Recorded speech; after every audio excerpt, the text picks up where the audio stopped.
Yung rank advancement kasi namin from Diamond to 1-star Diamond Director, it has always been a goal naman for us to rank advance every year.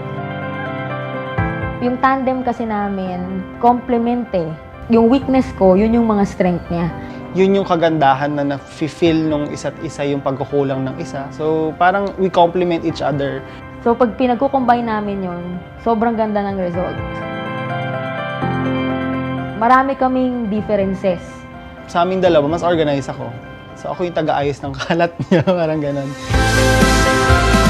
Tayo laging taga-sunod at taga-ayos. Kung hindi, sasabog yung buhay ko, yung mga pisong ganyan. Kapag magulo, ako yung nagliligpit lagi ng gamit niya pag medyo busy-busy na siya.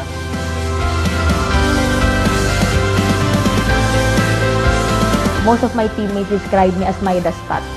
Everything I touch turns to gold. Siguro observer. Parang mahilig ako mag-observe ng mga tao, ng mga nangyayari. Kung ako mag-isa yung nag-join sa'yo sana, hindi ako magiging successful. Siguro ilang buwan pala magkukwit na ako. Hindi ko makukuha lahat ng nakuha ko ngayon kung wala yung partner ko na si Ben. Pero since nandiyan si Lichelle, sobrang laking suporta. Siya yung dahilan kung bakit kami naging successful sa USANA. Very thankful din kami na napunta kami sa USANA. Ewan ko kung bakit kami binless ng ganito, pero sobrang galing ni God, sobrang bait niya na binigay niya yung USANA sa amin. Tapos dinala niya kami dito.